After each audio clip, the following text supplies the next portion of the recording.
পরে নিবিড় জিজ্ঞাসাবাদের এক পর্যায়ে স্বীকার করেন যে তার মেয়ে বিভিন্ন ছেলেদের সঙ্গে অবৈধ প্রেমের সম্পর্ক গড়ে তোলে, যার ফলশ্রুতিতে তাদের মধ্যে পারিবারিক কলহের সৃষ্টি হয়। উক্ত পারিবারিক কলহের কারণেই নিজ কন্যা আরফানা হোসেন নির্জনাকে হত্যা করেন।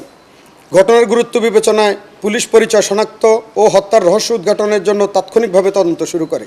পিবিআই সিআইডি সংশ্লিষ্ট সংস্থার সহায়তায় পরিচয় শনাক্তের চেষ্টা চালানো হয়। পাশাপাশি সামাজিক যোগাযোগ মাধ্যমে ভিকটিমের ছবি প্রচার, বেতার বার্তা প্রেরণ এবং বিভিন্ন সোর্সের মাধ্যমে তথ্য সংগ্রহের উদ্যোগ গ্রহণ করে।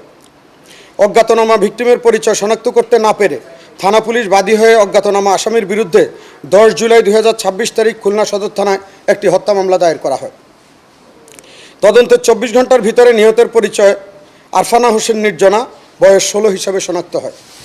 তিনি সোনাডাঙ্গা থানাধীন বসুপাড়া এলাকার বাসিন্দা এবং মোহাম্মদ আলিম হোসেন আকাশ ও আরিফা ইয়াসমিন সীমা দম্পতির কন্যা। পরবর্তীতে খুলনা সদর থানা পুলিশ নিহতের বাসায় গিয়ে তার মা আরিফা ইয়াসমিন সীমা 35কে জিজ্ঞাসাবাদ করলে প্রথমে তিনি বিভ্রান্তিকর তথ্য প্রদান করেন। পরে নিবিড় জিজ্ঞাসাবাদের এক পর্যায়ে স্বীকার করেন যে তার মেয়ে বিভিন্ন ছেলেদের সঙ্গে অবৈধ প্রেমের সম্পর্ক গড়ে তোলে, যার ফলশ্রুতিতে তাদের মধ্যে পারিবারিক কলহের সৃষ্টি হয়।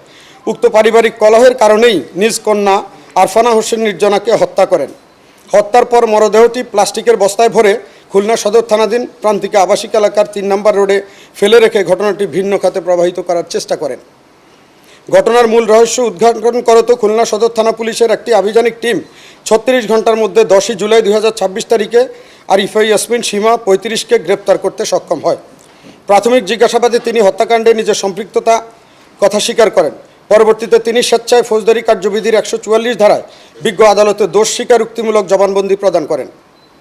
এ ঘটনায় জড়িত অপর আসামি মোহাম্মদ আলিম হোসেন আকাশকে গ্রেপ্তারের লক্ষ্যে পুলিশি অভিযান ও তদন্ত কার্যক্রম অব্যাহত রয়েছে।